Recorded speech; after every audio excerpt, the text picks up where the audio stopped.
देखा था कि यूरी पुलिस स्टेशन से निकलने पे किम जंग को किस कर लेती है। किम जंग भी उसे किस करने के लिए आगे आता है, पर उसके गले में जोर का दर्द होता है और वो रुक जाता है। किम जंग के गले में मसल क्रैम्प हुआ था और इसलिए वो हॉस्पिटल आया था। तभी उसके सामने यूरी आ जाती है। यूरी वहीं पे किस के बारे में बात करने लगती है और अपनी फीलिंग्स बताने लगती है कि कैसे किम जंग को देखकर उसकी हार्ट बीट बढ़ जाती है, वो सांस नहीं ले पाती। किम जंग बहुत हैरान था ये सब सुनकर और उसे बहुत एम्बैरेसिंग लग रहा था, क्योंकि यूरी डॉक्टर के सामने ही ये सब कुछ कह रही थी। वो चिल्लाकर कहता है कि ये सब क्या बोल रही हो, पागल हो गई हो क्या। फिर दोनों बाहर आते हैं। यूरी कहती है कि वो किम जंग को पसंद करती है और उसे उसके लिए फीलिंग्स हैं, और अगर किम जंग उसे रिजेक्ट करता है तो उसे दुख तो जरूर होगा, पर फिर वो उसे भूल जाएगी। ये सुनकर किम जंग को बहुत बुरा लगता है। वो 17 सालों से यूरी को पसंद करता था और उसे भूल नहीं पाया था, पर यूरी के लिए उसे भूलना इतना आसान होगा ये जानकर उसे अच्छा नहीं लगा था। किम जंग यूरी से कहता है कि वो उसे पसंद नहीं करता और वहाँ से चला जाता है। इधर यूरी का एम्प्लॉई जून उसे बताता है कि किम जंग ने उसे पार्ट टाइम जॉब ऑफर किया है। उसका काम है हर दिन यूरी को सेफली घर तक पहुंचाना। ये सुनकर यूरी भड़क जाती है कि उसे अगर मेरी इतनी चिंता है तो वो खुद मुझे पहुंचाए, तुमसे क्यों कहा। अगले सीन में हम देखते हैं कि यूरी उस सोशल वर्कर पे चिल्ला रही थी जिसने सुआ और रिया के घर का इंस्पेक्शन किया था। यूरी का कहना था कि सोशल वर्कर की लापरवाही की वजह से सुआ के साथ इतना अब्यूज हुआ था। उसे घर की हालत देखकर समझ जाना चाहिए था और बच्चों को वहाँ से निकालना चाहिए था। यूरी को इतने गुस्से में देखकर जून किम जंग को कॉल करके इन्फॉर्म करता है।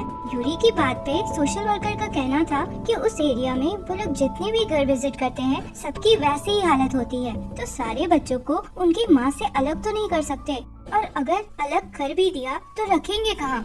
बहस करते हुए दोनों मारामारी करने लग जाते हैं। किम जंग उसे उठाकर ले जाने लगता है तो वो जाते हुए भी चप्पल फेंक के मारती है।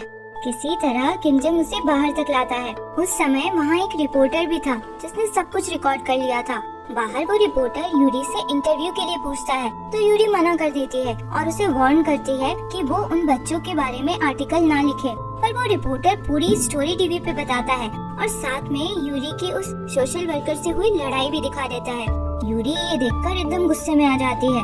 अगले दिन जून यूरी को बताता है कि उसकी लड़ाई वाली वीडियो देखकर सब लोग उस सोशल वर्कर की बुराई कर रहे हैं और उसके लिए हेट कमेंट्स पोस्ट कर रहे हैं। ये जानकर यूरी को थोड़ा बुरा सा लगता है। तभी वो सोशल वर्कर कैफे आती है। उसे देखकर यूरी को लगता है कि ये पक्का उससे झगड़ा करने आई है, पर वो सोशल वर्कर एकदम जोर जोर से रोने लग जाती है। यूरी उस दिन के लिए माफी मांगती है, पर वो सोशल वर्कर खुद की ही गलती बताती है। वो बात रखती है कि अगर वो लोग बच्चों को उनके घर से हटा भी देते हैं ना, तो शेल्टर्स बच्चों को लेने से मना कर देते हैं क्योंकि वो सब ऑलरेडी फुल होते हैं, और फिर बच्चों को वापस उनके घर भेज दिया जाता है। पर फिर भी वो बहुत ज्यादा गिल्ट में थी। उसे लग रहा था कि उसकी वजह से मासूम बच्चों के साथ ऐसा हुआ। वो बताते हुए रोने लग जाती है। यूरी भी उसकी मजबूरी जानकर और उसे रोता देखकर रोने लग जाती है। अगले सीन में हम किम जंग को देखते हैं जो टीवी पे यूरी का इंटरव्यू देखता है और अचानक से चौंक जाता है क्योंकि यूरी ने तो पहले इंटरव्यू देने से मना कर दिया था।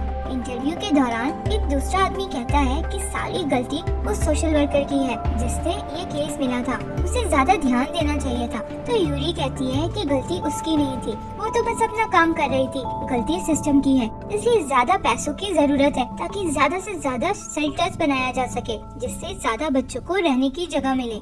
टीवी में आने के बाद से यूरी काफी पॉपुलर हो गई थी और उसके कैफे में भीड़ लगी रहती थी। एक लेडी यूरी से लीगल एडवाइस लेने आई थी। उस लेडी पे फिजिकल असॉल्ट का चार्ज लगा था। वो बताती है कि वो एक घर में हाउसकीपर की नौकरी कर रही थी। वहाँ के ओनर को उसके लिए फीलिंग्स थी। उसने कई बार मना किया था, पर एक दिन वो ओनर उसे जबरदस्ती किस करने की कोशिश करने लगा था। पास में गर्म पानी का केटल था, तो उसने खुद को बचाने के लिए वो पानी अपने ओनर पे फेंक दिया था। उस लेडी की बात सुनकर यूरी उसे एडवाइस देती है कि वो अपने चार्ज के अगेंस्ट एक अपील फाइल करे। यूरी अपील के लिए पेपर्स निकालने किम जंग को कोर्ट हाउस भेजती है। वो पेपर्स निकाल के सारे पेपर्स एक बार ऐसे ही पढ़ता है। तभी उसके दोस्त का कॉल आता है। उसने अपने दोस्त से कुछ पेपर्स मंगवाए थे जिससे वो अपने डैड और दोहान ग्रुप के बीच की अंडरस्टैंडिंग को समझ पाए। यही सब सोचता हुआ वो वापस आता है तो उसे रियलाइज होता है कि अपील वाले पेपर्स तो वो रेस्टोरेंट में ही भूल आया। वो वापस जाता है लेने, पर रेस्टोरेंट बंद हो चुका था। यूरी परेशान होने लगती है क्योंकि अगले दिन अपील फाइल करने का आखिरी दिन था। बट किम जंग जीनियस था। उसने एक बार ही पेपर पढ़ा था पर उसे पूरा लाइन बाय लाइन मेमोराइज हो गया था और वो पूरा अपनी याद से ही टाइप करने लगता है। यूरी उसे इतना फॉर्म में देखकर बहुत इम्प्रेस हो रही थी। किम जंग काम खत्म करता है तो देखता है कि यूरी वहीं सो गई थी। किम जंग उसे बहुत प्यार से देखता हुआ खुद भी वैसे ही सो जाता है। अगले दिन यूरी अपने क्लाइंट को किम जंग से इंट्रोड्यूस करा के कहती है कि ये मेरे कैफे का ऑफिशियल लीगल एडवाइजर है। यूरी फिर किम जंग के साथ अपने क्लाइंट के बॉस से मिलने जाती है। उससे बात करने पे ये पता चलता है कि उस आदमी को अपने किए पे कुछ पछतावा नहीं था, बल्कि वो कहता है कि उसने कुछ गलत नहीं किया। उसे वो औरत पसंद थी, इसलिए उसने किस करना चाहा। अपनी फीलिंग्स दिखाना कुछ गलत नहीं है। ये सुनकर किम जंग उसके एकदम पास आकर किस करने जैसा करता है और कहता है कि तो मतलब मुझे तुम पसंद आ गए तो मैं किस कर लूं। वो आदमी हड़बड़ाकर गिर जाता है। किम जंग फिर कहता है कि किसी को उसकी मर्जी के बिना किस करना सेक्सुअल हरासमेंट होता है। यूरी फिर उसे अपने क्लाइंट के अगेंस्ट फिजिकल असॉल्ट का केस वापस लेने को कहती है तो वो मना कर देता है और कहता है कि वो तो इस केस में विक्टिम है और अपना बर्न मार्क दिखाकर कहता है कि वो औरत पागल है, उसने मेरे ऊपर गर्म पानी फेंक दिया था, इसलिए उसे मेरे हॉस्पिटल बिल्स और इमोशनल सफरिंग के लिए पे करना ही होगा। इस पे यूरी उसे अपील के बारे में बताती है और फिर कहती है कि वो तो उसे आसान तरीके बताने आई थी, पर चूंकि वो इंटरेस्टेड नहीं है उसकी क्लाइंट उसे सू करेगी, उसे इनएप्रोप्रिएट मैसेजेस भेजने के लिए, उसे स्टॉक करने के लिए, हरास करने के लिए और डिजिटल सेक्सुअल हरासमेंट के लिए। वहाँ से निकलने पे यूरी को ध्यान आता है कि उसने भी किम जंग को बिना उसकी परमिशन के किस किया था। तो वो अपनी फ्रेंड के पास जाकर इनडायरेक्टली सारी सिचुएशन बताती है। तो उसकी फ्रेंड कहती है कि अगर 99% श्योर ना हो कि सामने वाले इंसान की फीलिंग्स भी सेम है तो उसे कभी किस नहीं करना चाहिए। यूरी फिर वापस लौटती है तो उसके पड़ोसी और एम्प्लॉइज पीते हुए हंसी मजाक कर रहे थे। वो लोग उसे भी ड्रिंक ऑफर करते हैं। पहले तो वो मना करती है पर फिर पीकर बहुत ज्यादा ड्रंक हो जाती है और जोर जोर से रोने लगती है। सब लोग उसके रोने से इरिटेट हो रहे थे क्योंकि रोते हुए उसने पूरा माहौल ही बदल दिया था। रोते हुए वो क्रिमिनल लॉ के आर्टिकल 298 के बारे में ही बोले जा रही थी, जो कि सेक्सुअल हरासमेंट के लिए होता है। एक पॉइंट के बाद वो इतनी ज्यादा नशे में थी कि उसे कुछ होश नहीं होता। उसे ऐसा लगता है कि किम जंग उससे रोमांटिक अंदाज में पूछ रहा है कि शर्ट खोल दूं, तो वो प्यार से हाँ कहती है। फिर वो उसे प्यार से बेड पे लिटाता है। उसके बाद यूरी की नींद सीधे सुबह खुलती है और उसे पिछली रात का सीन याद आने लगता है कि पहले तो वो किम जंग के पास आकर कहने लगती है कि मैंने तुम्हें तुम्हारी मर्जी के अगेंस्ट किस किया, ये आर्टिकल 298 के अकॉर्डिंग सेक्सुअल हरासमेंट है। फिर रोते हुए कहने लगती है कि प्लीज मुझे माफ कर दो, मुझ पे केस मत कर देना। यूरी को फिर गले में खराश जैसा फील होता है तो उसे याद आता है कि रात में वो चिल्ला चिल्लाकर एम्बैरेसिंग लव सॉन्ग्स गा रही थी। यूरी को फिर याद आता है कि किम जंग उसे अंदर ले गया तो यूरी वॉमिटिंग जैसा करने लगी थी। तो किम जंग उसके मुंह पे हाथ रख के उसे बाथरूम तक ले जा रहा था, पर उसने उसके हाथ और अपने शर्ट में ही वॉमिट कर दिया था। इसलिए किम जंग ने उसका शर्ट खोला था उसे धोने के लिए। यूरी को पिछली रात का सब याद आ गया था और वो बहुत एम्बैरेस्ड फील कर रही थी। वो बाहर निकली तो किम जंग अपने टेरेस पे ही था। वो पिछली रात के लिए माफी मांगती है और ये भी कहती है कि उसने बस अपनी फीलिंग्स के बारे में सोचा है, ये नहीं सोचा कि वो उससे कितना अनकंफर्टेबल फील करता होगा और इसलिए वो आगे से कभी उसे उस तरह से परेशान नहीं करेगी और वहाँ से चली जाती है। पर यह सुनकर किम जंग थोड़ा सैड सा हो जाता है। अगले सीन में यूरी अपने पुराने बॉस से मिलती है जो अब दोहान कंस्ट्रक्शन के लिए काम किया करता था। उससे यूरी को कंफर्मेशन मिल जाता है कि दोहान के आदमी ने ही उसके कैफे में तोड़फोड़ करके किम जंग के डॉग को मार दिया था। वो यूरी को दोहान कंस्ट्रक्शन से दूर रहने को कहता है और एक कॉमिक्स देता है पढ़ने जिसमें इनडायरेक्टली दोहान के बारे में बहुत सी इंफॉर्मेशन थी। ये वही कॉमिक्स था जो किम जंग ने लिखा था। इधर किम जंग अपने पब्लिशर के पास जाता है। उसके पब्लिशर ने उसके कहने पे इंफॉर्मेशन जमा करके रखा था और 2 लोगों के बारे में बताता है जो दोहान के लिपियन के लिए काम करता था।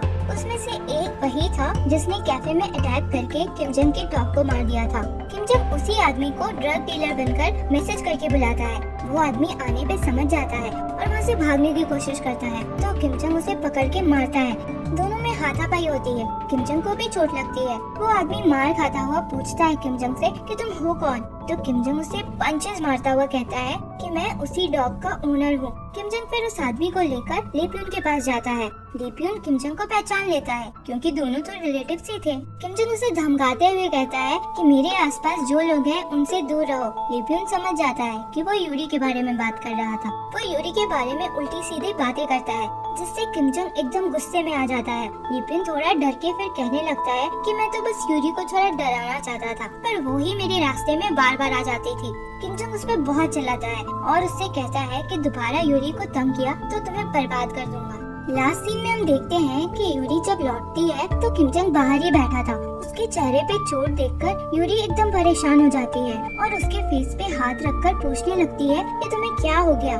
फिर उसे अपना प्रॉमिस याद आता है और वो कहती है नो मीन्स नो और वहाँ से जाने लगती है। तो किम जंग उससे रोकता है और उसका हाथ खुद अपने फेस पे रखता है और कहता है कि मुझे ऐसा नहीं करना चाहिए। मुझे पता है कि ये सब तुम्हारे लिए कितना कंफ्यूजिंग हो सकता है, पर आज का दिन मेरे लिए बहुत मुश्किल था। फिर किम जंग उससे हक करने के लिए पूछता है तो वो हाँ कहती है और दोनों हक करते हैं। यूरी उससे काम करने की कोशिश करती है। हम यूरी को देखते हैं जो अपने कैफे में थी। वहाँ एक आदमी बहुत सारा बुके लेकर आता है जो और कोई नहीं बल्कि दोहान कंस्ट्रक्शन का प्रेसिडेंट ली प्यून था। वो हाथ मिलाने के लिए हाथ आगे बढ़ाता है पर यूरी बस शॉक्ड खड़ी रह जाती है। तभी वहाँ किम जंग भी आ जाता है। ली प्यून यूरी को जॉब ऑफर करता है, ये कहकर कि वो हमेशा से ही टैलेंटेड लोगों के साथ काम करना चाहता है। वो ये भी रिवील कर देता है कि उसने किम जंग को भी जॉब ऑफर किया था जब वो प्रोसिक्यूटर था, क्योंकि किम जंग ने दोहान कंस्ट्रक्शन पे इन्वेस्टिगेशन शुरू कर दिया था। ये जानकर यूरी काफी हैरान होती है। यूरी फिर कहती है अगर मेरे सर पर गन भी टिकाया जाएगा तो भी मैं दोहान कंस्ट्रक्शन के लिए काम नहीं करूंगी। ली प्यून कहता है क्यों? क्योंकि तुम्हारे डैड की वहाँ काम करते हुए डेथ हुई थी, पर गलती तो उनकी ही थी ना। यूरी अपने डैड की बात सुनकर बहुत मुश्किल से खुद को कंट्रोल करती है।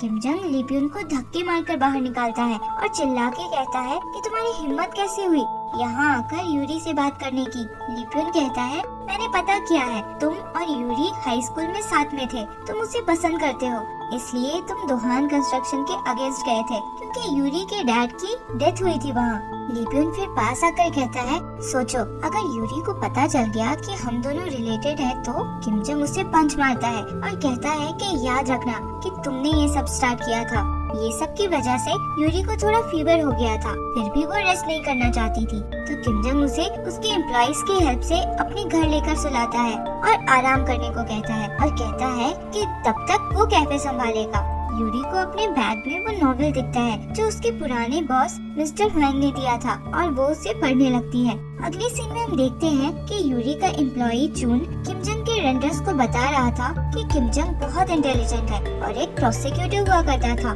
तो ये जानकर वो लोग बहुत हैरान थे और कहते हैं कि वो प्रोसिक्यूटर था तो अब वो ऐसे क्यों रहता है, कोई काम भी नहीं करता, बस ट्रैक सूट पहना रहता है। चूँकि यूरी किम जंग के घर पे आराम कर रही थी, किम जंग उसके बदले कैफे संभाल रहा था। जो भी लोग एडवाइस लेने आए थे उनमें से बहुतों की खुद की ही गलती थी। तो किम जंग एकदम फ्रस्ट्रेट हो जा रहा था और उन पे चिल्लाने लग रहा था। अभी किम जंग ने आधा दिन ही कैफे संभाला था पर वो पूरी तरह से थक चुका था।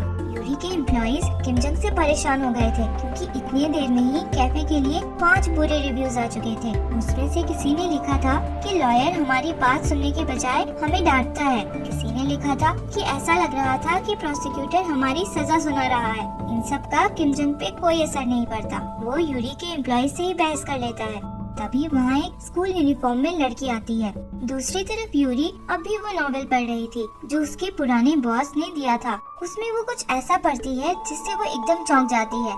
इधर ये लड़की रोते हुए बताती है कि इसके घर में एक फिशिंग रॉड था जो ऐसे ही पड़ा था, तो उसने ऑनलाइन सेकेंड हैंड मार्केट में उसे $30 में बेच दिया और फिर पता चला कि वो फिशिंग रॉड $2000 का था। किम जंग पहले उसकी गलती बताता है क्योंकि उसने जो रॉड बेचा था वो उसका था ही नहीं, उसके डैड का था, तो उसने तो चोरी किया। फिर इसी के बारे में बात करता हुआ वो खिड़की के बाहर देखता है तो यूरी बहुत जल्दी में कहीं जा रही थी। ये देखकर वो उसके पीछे जाने के लिए भागता है और यूरी के एम्प्लॉइज उसे रोक देते हैं और कहने लगते हैं कि तुम कहाँ जा रहे हो, तुम चले जाओगे तो कैफे कौन देखेगा। किम जंग जाने की जिद कर रहा था। तभी वो लड़की आके चिल्ला के कहती है कि प्लीज मेरी हेल्प करो, मेरे डैड को पता चला तो वो मुझे मार डालेंगे, और रोने लगती है। यूरी मिस्टर वैंग के पास आकर पूछती है कि ये नॉवेल किसने लिखा है और इसमें जो कुछ लिखा है वो सच है क्या। वैंग कहता है कि राइटर खुद को विसल ब्लोअर बुलाता है, इससे ज्यादा किसी को भी उसके बारे में कुछ पता नहीं है। लोगों को लगता है कि किसी अंदर के आदमी ने ही ये सब लिखा है। लिपियन का आदमी उसे कुछ फोटोज दिखाता है जो नॉवेल के पब्लिशर का पीछा करने के दौरान लिया गया था और बताता है कि फोटो वाला पब्लिशर एक बड़ी प्राइवेट डिटेक्टिव एजेंसी चलाया करता था। फोटो देखकर लिपियन हंसता है और कहता है कि आखिर तुम्हें ढूंढ ही लिया विसल ब्लोअर। उस समय हम देखते हैं कि फोटो में किम जंग ही था। अगले सीन में हम देखते हैं कि किम जंग अपनी क्लाइंट और बाकी लोगों के साथ बहुत स्टाइल में कहीं जा रहा था। ये लोग उस आदमी से मिलते हैं जिसने वो फिशिंग पोल खरीदा था और क्लाइंट अपना पोल वापस मांगती है। वो आदमी देने से मना कर देता है तो किम जंग कहता है सिविल कोड के आर्टिकल 5 के हिसाब से किसी माइनर को कुछ डील करने से पहले किसी भी एक लीगल गार्डियन से परमिशन चाहिए। इस लड़की ने $2000 का फिशिंग पोल बस $30 में बेच दिया, पर ये डील ही इनवैलिड है क्योंकि इसने परमिशन तो दूर किसी को डील के बारे में बताया भी नहीं था। आखिर वो आदमी फिशिंग पोल वापस कर ही देता है। वो लोग लौट रहे थे तो देखते हैं कि कुछ स्कूल के लड़के एक लड़के को बुली कर रहे थे और उसे पानी में फेंक दिया था। वो लोग दौड़ के जाकर उन लड़कों को डांटते हैं पर वो लड़के इनसे बदतमीजी करने लगते हैं। किम जंग तो गुस्से में उन्हें मारना चाह रहा था पर बाकी लोग किसी तरह उसे रोकते हैं और वहाँ से ले जाते हैं। इधर यूरी अपने घर आकर कुछ ढूंढने लगती है। पता चलता है वो अपने डैड के केस से रिलेटेड एक डायरी ढूंढ रही थी जिसमें उसकी मॉम ने सबके फोन नंबर्स लिखे हुए थे।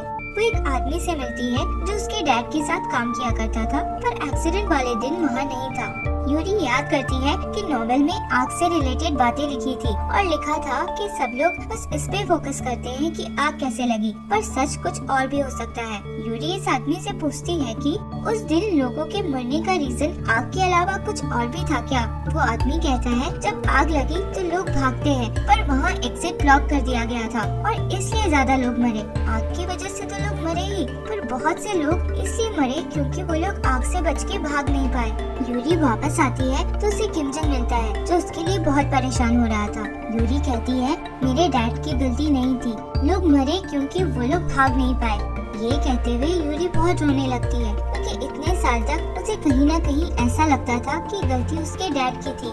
अगले सीन में हम देखते हैं कि किम जंग अपने डैड, यूरी और हर चीज के बारे में कुछ सोच रहा था और वो कुछ डिसाइड करता है। फिर वो कोरियन बार में रजिस्टर करता है और फिर से प्रोसिक्यूटर बनने के लिए। किम जंग अब काफी मोटिवेटेड लग रहा था और वो सूट में जब कैफे पहुंचा तो सब लोग उसे देखकर हैरान रह जाते हैं।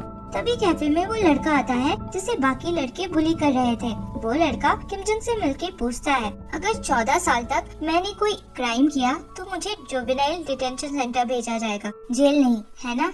यूरी का बरिस्टा भी वहीं आ जाता है कॉफी लेकर और वहीं बैठकर उस लड़के के गले के चोट को ऑब्जर्व करता है। वो लड़का फिर कहता है अगर मैं डिटेंशन सेंटर गया तो उसके बाद क्या मैं कॉलेज जा पाऊंगा, क्या मैं जॉब कर पाऊंगा। किम जंग कहता है कि जुवेनाइल सेंटर जेल नहीं होता, मिनिस्टर ऑफ जस्टिस के अंडर एक स्पेशल एजुकेशन इंस्टीट्यूट होता है, तो तुम वहाँ से आने के बाद भी सब कुछ कर सकते हो। बरिस्टा बीच में बोलता है कि क्रिमिनल के लेबल लग जाने के बाद सब कुछ बहुत डरावना होता है, उसके बाद कुछ इजी नहीं होता। वो लड़का फिर वहाँ से जाने लगता है। इस लड़के का नाम मिंक्यू था। किम जंग उसे रोककर कहता है कि वो इसी कैफे के ऊपर रहता है तो वो जब चाहे उससे आकर क्वेश्चंस पूछ सकता है। कैफे बंद करके किम जंग ऊपर आता है तो यूरी उसका वेट कर रही थी। वो कहती है कि उसे बहुत भूख लगी है तो वो डिनर रेडी करता है। किम जंग कहता है मैं तुम्हें अकेला नहीं छोड़ सकता क्योंकि लीपियों की नजर तुम पे है, पर मैं पूरी तरह से तुम्हारे साथ भी नहीं हो सकता क्योंकि मुझे अभी बहुत सी चीजें सॉल्व करनी है, तो तुम प्लीज मेरा वेट करो। ये सुनकर यूरी ब्लश करती है और वहाँ से जाने लगती है ये कहकर कि हमें कुछ समय तक रात होने के बाद एक साथ नहीं रहना चाहिए। अगले सीन में हम मिंक्यू को देखते हैं। वो अपनी दादी के स्टोर आया था जहाँ उसकी पुलिस ऑलरेडी उसका वेट कर रहे थे।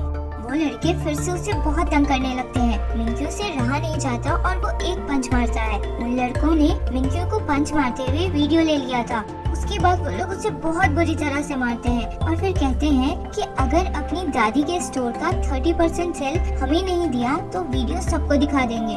मार खाने के बाद मिंक्यू वहीं पड़ा हुआ था तो यूरी का बरिस्टा युनगैंग भी वहाँ आता है। वो कहता है तुम चाहो तो मैं उन्हें जान से मार सकता हूँ, अगर तुम बोलोगे तो मैं मार दूंगा। अगले दिन कैफे में युनगैंग काम पे नहीं आया था। वो लड़की आकर बताती है कि मिंक्यू भी स्कूल नहीं आया था और उससे कुछ गड़बड़ लग रहा है। ये जानकर किम जंग यूरी को सब बताता है और वो लोग उन्हें ढूंढने निकलते हैं। किम जंग युनगैंग की वजह से घबरा रहा था क्योंकि वो पहले एक क्रिमिनल था। उसने बहुत से स्टूडेंट्स जो उसकी बहन को बुली करते थे उन्हें एक स्टोरेज में बंद करके आग लगा दिया था। यूरी उसे डिफेंड करती है कि उसने किसी स्टूडेंट्स को चोट नहीं पहुंचाया था, उन्हें कुछ हो उससे पहले ही उन्हें वहाँ से जाने दिया था। तभी जून की बात उस लड़की से होती है। वो बताती है कि उसे ये तो नहीं पता कि मिनक्यू कहाँ है, पर उसे ये पता है कि वो बुलिस कहाँ है। किम जंग और यूरी वहाँ से निकलते हैं। इधर मिनक्यू और युनगैंग साथ में थे। मिनक्यू कहता है कि कई बार वो सुसाइड करना चाहता था पर कर नहीं पाया। युनगैंग याद करता है कि जब वो अपनी बहन को हॉस्पिटल लेकर गया था जो बहुत ज्यादा इंजर्ड थी, और युनगैंग उस समय अपनी बहन को पुकारकर बहुत रो रहा था। फिर वो यूरी से मिलना याद करता है। जेल से निकलने के बाद वो सबको जान से मार देना चाहता था। यूरी उसे ऐसा करने से मना करती है तो वो चिल्ला के कहता है कि तुम्हें पता भी है उन पुलिस ने मेरी बहन के साथ क्या किया था। उस समय किसी तरह यूरी उसे समझाती है। मिनक्यू और युनगैंग जिस बिल्डिंग में थे वो पुलिस भी उसी बिल्डिंग में आए थे। युनगैंग पूरे रूम में पेट्रोल छिड़कता है और मिनक्यू से कहता है कि ये 2nd फ्लोर है, यहाँ से अगर तुम कूदोगे तो पैर में चोट लगेगी पर तुम मरोगे नहीं। जब पुलिस आए तो बोलना कि उन पुलिस ने तुम्हें यहाँ बंद कर दिया और आग लगा दिया, मैं तुम्हारा विटनेस बन जाऊंगा। ये बोलकर वो रूम में आग लगा के बाहर से रूम बंद करके वहाँ से निकल जाता है। वो पुलिस वहाँ आते हैं तो आग देखकर बाहर भागने लगते हैं। युनगैंग बाहर खड़ा वीडियो बना रहा था। वो लड़कों का निकलना और मिनक्यू का कूदना सब रिकॉर्ड कर लेता है। तभी वहाँ यूरी लोग भी आ जाते हैं। युनगैंग पुलिस में फोन करके बताता है कि इस एरिया में आग लगी हुई है। आग देखकर किम जंग युनगैंग को मारने लगता है कि तुमने ये क्या कर दिया। युनगैंग अपना प्लान बताता है और यूरी से कहता है ये बोलने पुलिस से कि वो पूरा टाइम उसके साथ था। किम जंग उस पे चिल्लाता है कि तुमने शुरू किया है तो तुम संभालो, हम हेल्प क्यों करें। पुलिस के आने पे युनगैंग और मिनक्यू वही कहानी बताते हैं जो युनगैंग ने प्लान किया था और रिकॉर्डेड वीडियो भी दिखा देते हैं। पुलिस वाला युनगैंग से पूछता है कि तुम इस सुनसान एरिया में क्या कर रहे थे, कोई तुम्हारे साथ था क्या। पुलिस के पूछने पे सब लोग नर्वस हो जाते हैं। युनगैंग बोलने वाला था कि वो अकेला है, पर किम जंग बीच में आकर बोलता है कि ये हमारे साथ था। उसके बाद सब लोग पुलिस स्टेशन जाते हैं ऑफिशियल स्टेटमेंट देने। वहाँ एंट्री होती है इंस्पेक्टर सीयून की। सीयून यूरी और किम जंग की स्कूल फ्रेंड थी और उसे देखकर दोनों के चेहरे का रंग उड़ जाता है। बैकग्राउंड में यूरी बताती है कि सीयून को स्कूल में हमेशा अच्छे मार्क्स मिलते थे, वो स्टूडेंट से ज्यादा टीचर लगती थी। फ्लैशबैक में हम देखते हैं कि सीयून स्कूल के गेट के पास खड़ी थी और यूरी को स्कूल में स्लीपर्स पहन के आने के लिए डांट रही थी। एक बार क्लास में यूरी और किम जंग कोई प्रॉब्लम डिस्कस कर रहे थे जोर जोर से। सीयून से रहा नहीं गया और वो उन पे जोर से चिल्लाती है चुप रहने को। अब इधर सीयून वीडियो देखकर सबसे स्टेटमेंट मांगती है तो सब वही बात रिपीट करते हैं जो पहले पुलिस वाले को बताया था। सीयून युनगैंग से पूछती है कि रिकॉर्डिंग लड़कों के निकलने के पहले ही शुरू कर दिया था, ऐसा कैसे। तो युनगैंग कहता है कि उसने लड़कों को देखा था मिनक्यू को अंदर ले जाते और इसलिए वो बिल्डिंग के पास वेट कर रहा था। उन पुलिस से क्वेश्चनिंग किया जा रहा था पर वो बार बार यही बोल रहे थे कि उन्होंने आग नहीं लगाई। तभी उनके पेरेंट्स आ जाते हैं और अपने बच्चों को डिफेंड करने लगते हैं। उनमें से एक लड़का जी हुन जो बाकी लड़कों का लीडर जैसा था, उसके डैड एरिया के मेयर थे। यूरी को थोड़ा नर्वस देखकर सीयून समझ जाती है कि वो जरूर कुछ छुपा रही है, पर यूरी मना कर देती है कि वो कुछ नहीं छुपा रही। सीयून थोड़ा डराती भी है कि बता दो अगर कुछ झूठ बोला है तो। फिर किम जंग आकर यूरी को बचा लेता है और सीयून से कहता है कि तुम एक इनोसेंट सिविलियन को हैरेस क्यों कर रही हो। कैफे वापस आकर सब डिस्कस कर रहे थे। यूरी का कहना था कि उन लड़कों ने मिनक्यू के साथ गलत किया, ये सच है, पर झूठ बोलना सही नहीं है। हम एडल्ट हैं और हम उन लड़कों को फ्रेम कर रहे हैं उन चीजों के लिए जो उन लोगों ने किया भी नहीं है। ये भी एक क्राइम है। अभी तो वो बुलिस नहीं विक्टिम है। यूरी सच बताने के फेवर में थी। जून और डॉक्टर पार्क भी उसके सपोर्ट में थे, पर किम जंग और युनगैंग यूरी की बात से सहमत नहीं थे। उनका कहना था कि अब सिचुएशन बहुत कॉम्प्लिकेटेड हो चुकी है, अब जिस रास्ते में आगे बढ़ चुके हैं उसी में बढ़ते रहना चाहिए। ऐसे भी उन लड़कों ने जैसा किया है उन्हें वैसा ही फल मिल रहा है। अगले सीन में हम देखते हैं कि किम जंग मिनक्यू के घर आया था जहाँ वो अपनी दादी के साथ रहता था। किम जंग मिनक्यू से कहता है, कल हमने जो झूठ बोला उसकी वजह से उन लड़कों पे अटेम्प्टेड मर्डर का चार्ज लगा है। तो मिनक्यू कहता है कि उन लोगों ने मेरे साथ जैसा किया है वो अटेम्प्टेड मर्डर से कम नहीं है। मैं कुछ भी कर सकता हूँ जिससे वो लोग मुझसे दूर रहे। किम जंग कहता है, मैं अपने बारे में ये सब कहता नहीं, पर स्कूल में मैं टॉप स्टूडेंट था। लॉ स्कूल से मैंने हाईएस्ट नंबर के साथ ग्रेजुएट किया। प्रोसिक्यूटर बनके मैंने 8 साल काम किया और मैं अपने काम में बहुत अच्छा हूँ। मैं ये सब इसलिए बता रहा हूँ ताकि तुम समझो कि मैं कितना कैपेबल हूँ। सही तरीका बिना झूठ बोले भी मैं उन पुलिस को पनिशमेंट दिलवा सकता हूँ। अगर थोड़ा भी ऐसा पॉसिबिलिटी है कि फ्यूचर में तुम्हें झूठ बोलने का अफसोस होगा तो मुझे बताओ, मैं कोई प्लान जरूर बना लूंगा। अगले दिन किम जंग मिनक्यू और युनगैंग के साथ पुलिस स्टेशन जाकर सियुन को सब सच बता देता है। सियुन को ऑलरेडी शक तो था ही। वो पूछती है कि आखिर ये आइडिया था किसका, तो तीनों ही अपने पे ब्लेम लेने लगते हैं। पर फिर युनगैंग पूरी बात अच्छे से एक्सप्लेन करता है। किम जंग सियुन से कहता है कि केस प्रोसिक्यूशन को फॉरवर्ड कर दो, फिर मैं सब संभाल लूंगा। सियुन इरिटेट होकर किम जंग से कहती है कि तुम हो कौन जो इतना बोल रहे हो? तुम्हें ना बुली किया गया, ना तुमने आग लगाई, तो तुम हो कौन जो बोल रहे हैं? किम जंग अपने पॉकेट से आईडी निकाल कर दिखाता है और कहता है, मैं इन दोनों का अटर्नी हूँ। इधर किम जंग जाकर जेल में बंद उस बुली लड़के जी हुन से कहता है कि अभी तो तुम यहाँ से निकल जाओगे, पर याद रखना मैंने तुम सबका फोन देखा है। तुम सबके फोन्स में एक दूसरे के अगेंस्ट बहुत कुछ है। ये सुनकर जी हुन थोड़ा परेशान सा हो जाता है। अगले सीन में किम जंग यूरी को बताता है कि वो लोग बाय द बुक चलने वाले हैं। तो ये जानकर यूरी बहुत खुश हो जाती है। जेल से निकल के जी हुन किम जंग की बात याद करता है कि उसके दोस्तों के फोन में उसके अगेंस्ट कुछ है और थोड़ा नर्वस फील करने लगता है। नेक्स्ट सीन में हम देखते हैं कि सब लोग प्लान बनाने के लिए कैफे में मिले थे।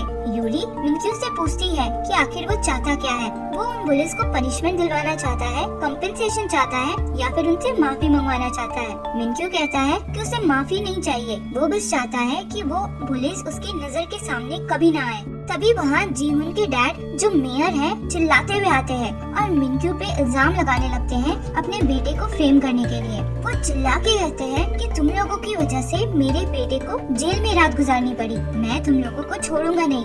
तो यूरी उनसे भी ज्यादा जोर से चिल्लाती है और मिनक्यू को डिफेंड करती है और उन्हें अपने कैफे से भगा देती है। यूरी को ऐसा करता देख किम जंग मुस्कुराता है। उनके जाने के बाद मिनक्यू बहुत जोर जोर से रोने लगता है, इतने लोगों को अपने सपोर्ट में खड़ा देखकर। अगले सीन में हम देखते हैं कि मेयर दोहान कंस्ट्रक्शन के सीईओ ली प्यून के साथ गोल्फ खेल रहा था। ली प्यून को मेयर के बेटे का केस पता था क्योंकि वो यूरी की हर एक्टिविटी पे नजर रखे हुए था। मेयर को डर था कि अगर उनके बेटे को जुवेनाइल की जगह एडल्ट बताकर केस किया जाएगा तो उस पे क्रिमिनल रिकॉर्ड रह जाएगा। मेयर ली प्यून से पूछता है कि वो यूरी को कैसे जानता है, तो वो हंस के कहता है कि वो तो यूरी का सबसे बड़ा फैन है।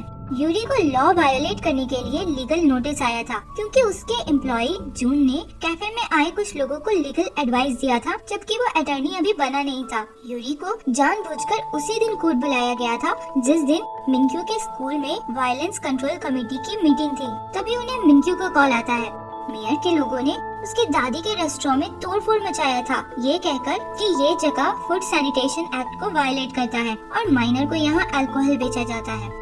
यूरी की जगह किम जंग स्कूल की मीटिंग अटेंड करने जाता है। यूरी ने उसे अच्छे से समझाया था कि वो लोग पुलिस को पनिशमेंट दिलवाना तो चाहते ही है, ये भी चाहते हैं कि उन्हें दूसरे स्कूल ट्रांसफर कर दिया जाए ताकि मिनक्यू को उन्हें देखना न पड़े। मीटिंग में किम जंग अपनी बात रखता है और कमेटी मेंबर्स को सारी बात बताता है कि किस तरह वो लड़के मिनक्यू को बुली करते थे, उसे मारते थे और पैसा भी वसूलते थे। पुलिस का लॉयर कहता है कि मिनक्यू की बात में भरोसा नहीं किया जा सकता, उसने तो पुलिस को भी झूठा स्टेटमेंट दिया था कि उन लड़कों ने बिल्डिंग में उसे बंद करके आग लगा दिया। किम जंग मिनक्यू को डिफेंड करके कहता है कि आग वाली बात पे झूठ युनगैंग ने कहा था, वो भी मिनक्यू को बचाने के लिए। किम जंग सबको वीडियो दिखाता है जिसमें वो लड़के जबरदस्ती मिनक्यू का पैंट खुलवा रहे थे। सब लोग वीडियो देख के शॉक्ड रह जाते हैं। जीहुन का लॉयर कहता है कि इससे एविडेंस नहीं मान सकते क्योंकि पता नहीं वीडियो कैसे ऑब्टेन किया गया हो। तो किम जंग कहता है कि ये कोर्ट नहीं है, एविडेंस कैसे मिला ये इम्पोर्टेंट नहीं है। किम जंग फिर पुलिस के स्टेटमेंट्स को उनके अगेंस्ट यूज करता है जिससे पुलिस के पेरेंट्स आपस में ही लड़ने लग जाते हैं। मीटिंग के बाद जीहुन आकर किम जंग से वीडियो मांगने लगता है। असल में किम जंग ने उससे पहले कहा था कि उसके दोस्तों के फोन से उसे उसके अगेंस्ट कुछ वीडियोस मिले हैं। जीहुन किमजंग से वीडियो डिलीट करवाना चाहता था। किमजंग हंस के कहता है कि आज न्यूज़ जरूर देखना और वहाँ से चला जाता है। न्यूज में दिखाते हैं कि मेयर के बेटे ने कैसे एक लड़के को बुली किया और फिर बुलीज के पेरेंट्स ने केस कवर अप करने की कोशिश की। इन्वेस्टिगेशन के दौरान यूरी एक लेडी से मिली थी जो पहले उसी स्कूल में काम करती थी। उसने बताया था कि जीहुन और बाकी लड़कों ने उसका सेक्सुअल असॉल्ट किया था। उस समय वो लड़के 14 साल के भी नहीं थे तो उन्हें पनिशमेंट नहीं मिल सकता था। प्रिंसिपल ने उसे चुप रहने को कहा था। मेयर ने उस समय इस लेडी को बहुत धमकी दिया था और वो बात इस लेडी ने रिकॉर्ड कर लिया था। न्यूज में वो रिकॉर्डिंग भी प्ले किया जाता है। जीहुन ये सब न्यूज में देखकर गुस्से में पागल हुए जा रहा था। मेयर को $20 मिलियन के फ्रॉड के लिए एक्सपोज किया जाता है और प्रोसिक्यूटर्स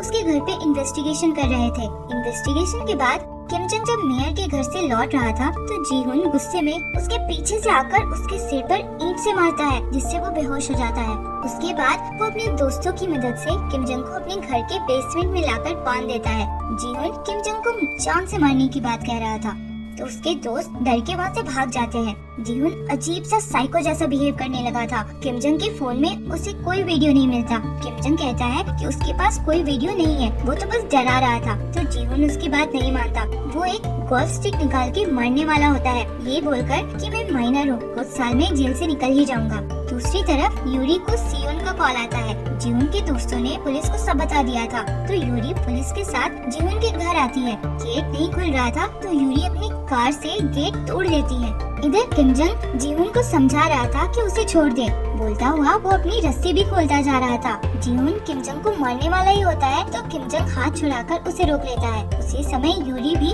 सियोन और पुलिस वालों के साथ अंदर आती है। किमजंग के सिर पे खून देखकर यूरी गुस्से में जीहुन के कंधे पे जोर से काटती है। सब लोग उसे रोकते हैं किसी तरह और पुलिस वाले जीहुन को अरेस्ट करके ले जाते हैं। यूरी बहुत ज्यादा डर गई थी किमजंग की चिंता में और जोर जोर से रोने लगी थी। किमजंग उसे देखता है फिर आगे बढ़कर उसे किस कर लेता है। वो देखता है यूरी उसके लिए कितनी परेशान थी। दोनों किस कर रहे थे तभी किमजंग अचानक से हट जाता है और बोलता है हमें ये नहीं करना चाहिए और सॉरी बोल के चला जाता है। उसके अचानक से जाने पे यूरी बहुत गुस्सा होती है और उसके घर जाके जोर जोर से नॉक करती है पर वो दरवाजा ही नहीं खोलता। किमजंग यूरी का फोन भी नहीं उठा रहा था क्योंकि वो एम्बैरेस था। वो अपने सारे प्रॉब्लम्स सॉल्व करने के बाद यूरी को डेट के लिए पूछने वाला था पर ये आउट ऑफ प्लान हो गया। इसलिए अब किमजंग यूरी को अवॉइड कर रहा था और उसे देखकर भाग जाया कर रहा था। नेक्स्ट सीन में हम देखते हैं कि किमजंग एक लेडी से मिलता है जो डिस्ट्रिक्ट ऑफिस में प्रोसिक्यूटर थी और उसे एक पेन ड्राइव देकर कहता है कि इसमें दोहान ग्रुप के अगेंस्ट एविडेंस है जो चीफ प्रोसिक्यूटर यानी उसके डैड ने फायर इंसिडेंट के टाइम पे छुपा दिया था दोहान के रिक्वेस्ट पे। किमजंग फिर अपनी मॉम से जाकर मिलता है और कहता है कि कुछ दिनों में न्यूज में कुछ ऐसा आएगा जो उन्हें पसंद नहीं आएगा। उनसे प्रोसिक्यूटर ऑफिस में जाकर टेस्टिफाई करने के लिए भी बोला जा सकता है। किमजंग की मॉम ये सुनकर हैरान हो रही थी तो किमजंग कहता है कि डैड पे इन्वेस्टिगेशन शुरू होगा, हो सकता है उन्हें रिजाइन भी करना पड़े। अपनी मॉम को दुखी देखकर किमजंग भी दुखी होता है। डॉक्टर पार्क जंगप्यूंग नाम के आइलैंड में वॉलंटियर वर्क करता था। इस बार किमजंग को छोड़कर बाकी लोग भी उसके साथ जाते हैं पर जब वहाँ पहुँचते हैं तो देखते हैं कि किमजंग तो पहले से पहुंचकर सो रहा था। फाइनली यूरी और वो आमने सामने आते हैं। किमजंग कहता है उस दिन जो हुआ वो एक मिस्टेक था जो नहीं होना चाहिए था। यूरी गुस्सा होकर कहती है तुम्हारे लिए मिस्टेक होगा, मेरे लिए नहीं था और थोड़ा चिल्लाकर वहाँ से चली जाती है। जिस कैंप में पार्क सबका इलाज कर रहा था यूरी भी अपना टेबल लगाकर बैठी थी सबको लीगल एडवाइस देने के लिए पर कोई उसके पास आ ही नहीं रहा था। पता चलता है कि किमजंग भी सबको लीगल एडवाइस दे रहा था, वो भी कार्ड्स खेलता हुआ तो सब उसके पास ही जा रहे थे। किमजंग के पास एक बूढ़ी लेडी आती है जिसका नाम मिस वॉल था। वो कुछ और औरतों के साथ आई थी। वो तो कुछ कंप्लेन नहीं करना चाह रही थी पर उनके साथ आई औरत बताती है कि मिस वॉल की एक नेबर है जो उनकी बहुत अच्छी फ्रेंड हुआ करती थी, मिस नाम। वो शायद किसी बात से मिस वॉल से नाराज है और इसलिए मिस वॉल के घर के बाहर जो रास्ता है वो उसको अपनी जमीन बताकर मिस वॉल का आना जाना बंद करा दिया है। अब मिस वॉल को जो इतनी बूढ़ी है उन्हें वॉल कूदकर अपने घर जाना पड़ रहा है। किमजंग मिस वॉल से उस रास्ते के बारे में पूछता है तो मिस वॉल कहती है कि जमीन तो एक्चुअली में मिस ना का ही है। इधर मिस ना उसी रास्ते का रफ फोटो लेकर यूरी के पास आती है और पूछती है कि जब जमीन उसकी है तो वो कुछ भी कर सकती है ना। तो यूरी उसे समझाती है कि लीगली वो रास्ता नहीं रोक सकती क्योंकि ये पब्लिक रोड है। किम जंग भी अपनी क्लाइंट को यही बताता है। ये भी बताता है कि पब्लिक रोड को भले वो ब्लॉक नहीं कर सकती, वो टोल जरूर कलेक्ट कर सकती है। यूरी और किम जंग दोनों अपनी अपनी क्लाइंट्स को यही समझाते हैं कि उन्हें बात कर सॉल्यूशन निकालना चाहिए। मिस ना देखती है कि सारे नेबर्स मिस वॉल के साथ है, तो वो गुस्से से चिल्लाती है कि तुम लोग उसे ही क्यों सपोर्ट कर रहे हो, और रोते हुए चली जाती है। कैंप खत्म होने के बाद यूरी मिस ना से मिलना चाहती थी। वो रात में अकेली जा रही थी तो किम जंग उसके पीछे पीछे जाने लगता है। यूरी पलट कर चिल्लाती है, मुझे फॉलो मत करो। तो किम जंग कहता है, मैं फॉलो नहीं कर रहा, मैं बस वॉक कर रहा हूँ। यूरी मिस ना से फिर पूरी बात जानती है। किम जंग घर के बाहर ही बैठा रहता है। मिस ना बताती है कि वो और मिस वॉल 30 सालों से फैमिली की तरह रहते हैं, एक दूसरे के साथ आना जाना, एक साथ समय बिताना, एक दूसरे के घर में आना जाना, सब कुछ। पर कुछ समय से मिस वॉल बदल गई है। मिस ना मिस वॉल के घर से होते हुए पीछे पहाड़ पे जाकर फ्रूट्स चुना करती थी, पर एक दिन मिस वॉल ने ऐसा करने से मना कर दिया और कहा कि वो लंबा वाला रास्ता लेकर घूमकर पहाड़ पे जाया करे। उस समय मिस ना को लगा कि शायद इसके पीछे जरूर कोई रीजन होगा, पर फिर मिस वॉल ने मिस ना को उनके घर आने से भी मना कर दिया। मिस ना कहती है कि उन्हें जमीन या रास्ते से कोई मतलब नहीं है, वो बस दुखी है कि मिस वॉल उन्हें अपनी लाइफ से ऐसे बाहर कैसे कर सकती है। यूरी को मिस ना की सिचुएशन अपनी तरह लग रही थी। उसे भी किम जंग ऐसे ही ट्रीट कर रहा था, कभी प्यार करना, कभी इग्नोर करना, वो भी बिना रीजन बताए। मिस ना कहती है कि उन्हें शक है कि उस पहाड़ पे जरूर कुछ है और इसलिए मिस वॉल उन्हें वहाँ जाने से रोकती है। यूरी और किम जंग जब लौटने लगते हैं तो उन्हें पीछे पहाड़ से कुछ आवाज सुनाई देती है। यूरी को मिस ना की बात याद आती है तो वो दौड़ के देखने जाती है। किम जंग भी उसके पीछे जाता है। वहाँ उन्हें एक आदमी मिलता है जो कहता है कि ये तो जानवर की आवाज है और उन्हें वहाँ से भगा देता है। एक नेबर से उन्हें पता चलता है कि वो आदमी मिस वॉल का बेटा था जो किसी बिजनेस शुरू करने के सिलसिले में यहाँ आया हुआ था। अगले दिन गांव के चीफ के सामने डिसीजन लिया जाने वाला था। यूरी और किम जंग दोनों अपने अपने क्लाइंट की बात रखते हैं। यूरी कहती है कि प्रॉब्लम शुरू हुई क्योंकि मिस वॉल ने मिस ना को अपने घर से होते हुए पहाड़ पे जाने से रोक लगा दिया। किम जंग कहता है कि पहाड़ पे जाने के लिए और भी रास्ते हैं, पर रोड ब्लॉक कर देने पे और कोई रास्ता नहीं मिलेगा और दोनों लोगों को शांति से बैठकर बात करनी चाहिए। यूरी कहने लगती है मिस वॉल बात ही नहीं करना चाहती। मिस ना रीजन पूछ पूछ के थक गई है, पर मिस वॉल ने बताया ही नहीं कि उनका बिहेवियर अचानक से क्यों बदल गया। किम जंग कहता है हो सकता है उनके पास अपने कुछ रीजंस हो जो वो अभी शेयर करने को रेडी ना हो। मिस ना को मिस वॉल का वेट करना चाहिए। हो सकता है उन्हें डर हो कि मिस ना हमेशा के लिए उन्हें छोड़ ना दे। यूरी और किम जंग इनडायरेक्टली अपनी सिचुएशन पे बहस करने लगे थे, वो भी बहुत इंटेंसली। आखिर मिस ना से रहा नहीं जाता, वो रोते हुए मिस वॉल को हक कर लेती है और कहती है कि अब वो इम्पेशेंट नहीं होगी। मिस वॉल के रीजंस होंगे जो अब वो नहीं पूछेगी और रास्ता भी ब्लॉक नहीं करेगी और ये इशू यहीं पे सॉल्व हो जाता है। दूसरी तरफ हम देखते हैं कि ली प्यून के लॉयर्स उसे बताते हैं कि प्रोसिक्यूटर के पास दोहान के अगेंस्ट एविडेंस आए हैं उस पुराने आग वाले केस के सिलसिले में। ली प्यून समझ जाता है कि किम जंग ने ही एविडेंस दिया होगा। लॉयर कहता है कि दिक्कत ये है कि अगर चीफ प्रोसिक्यूटर पे इन्वेस्टिगेशन शुरू होगा तो उसने दोहान से रिलेटेड जितने भी केसेस हैंडल किए हैं वो सब इन्वेस्टिगेट होंगे। इधर मिस वॉल ने यूरी और किम जंग को बुलाया था खाने पे थैंक यू बोलने के लिए। वहाँ यूरी राइस केक्स रखा हुआ देखती है। उसे मिस ना की बात याद आती है जिसने बताया था कि मिस वॉल राइस केक्स खाती रहती थी और मांगने पे देती भी नहीं थी। यूरी चुपके से कुछ पीसेस खा लेती है। वहाँ से निकलने पे यूरी बहुत अजीब सा बिहेव कर रही थी, जोर जोर से हंस रही थी, दौड़ रही थी, नाच रही थी। किम जंग को समझ नहीं आ रहा था, वो बस कंफ्यूज होकर देख रहा था। बाकी लोग भी तब तक वहाँ आ जाते हैं। यूरी की हालत थोड़ी अजीब सी हो गई थी तो किम जंग काफी घबराने लगता है। डॉक्टर पार्क आकर उसे चेक करके पूछता है कि उसने क्या खाया पिया है तो किम जंग को वो राइस केक्स याद आते हैं और वो मिस वॉल से उस बारे में पूछने लगता है। मिस वॉल बताती है कि कुछ समय पहले वो अपने घर के पीछे पहाड़ पे गई थी तो वहाँ उन्हें मैरिवाना के पौधे दिखे। उन्हें बहुत बॉडी पेन होता था तो उन्होंने कुछ पत्तों से राइस केक्स बनाना शुरू कर दिया जिससे उन्हें बहुत आराम भी मिलने लगा। फिर उनके बेटे को इसका पता चल गया और उसने बेचना शुरू कर दिया। उन्होंने बहुत रोका पर बेटा रुका ही नहीं। तभी उनका बेटा भी आ जाता है। मिस ना उसे बहुत डांटने लगती है कि तुम्हारी वजह से तुम्हारी माँ की ये हालत हो गई है। सब वहाँ पे एक दूसरे पे चिल्लाने लगते हैं तो मिस वॉल सबको चुप करा के कहती है कि वो पुलिस के पास जाना चाहती है। अगले सीन में हम देखते हैं कि मिस वॉल जेल के अंदर है। उन्हें मैरिवाना यूज करने के लिए अरेस्ट किया गया था। वो किम जंग को बताती है कि वो बहुत बीमार है और ज्यादा दिन नहीं रहने वाली है। वो ये भी समझाती है कि किम जंग को यूरी से बात करनी चाहिए वरना उसे रिग्रेट होगा। किम जंग भागता हुआ यूरी के पास जाने लगता है पर उसे उसकी प्रोसिक्यूटर दोस्त का कॉल आता है। वो बताती है कि किसी ने एविडेंस लीक कर दिया है और सब कुछ न्यूज पर आ रहा है। इधर यूरी भी उठ चुकी थी और न्यूज में देख रही थी कि किम जंग की मॉम दोहान फैमिली से बिलोंग करती थी और किम जंग की डैड चीफ प्रोसिक्यूटर किम ने दोहान के साथ मिलकर बहुत से एविडेंस छुपाए हैं वेयर हाउस के फायर वाले इंसिडेंट के भी। किम जंग भी सारी आउट हुई इन्फॉर्मेशन देखकर एकदम परेशान हो जाता है। यूरी सब कुछ देखकर रोने लगती है क्योंकि किम जंग ने इतने साल उससे सब कुछ छुपा कर रखा था। किम जंग यूरी के पास आता है तो यूरी उससे पूछती है कि तुम्हारे डैड ने मेरे डैड के केस में भी कवर अप किया था क्या?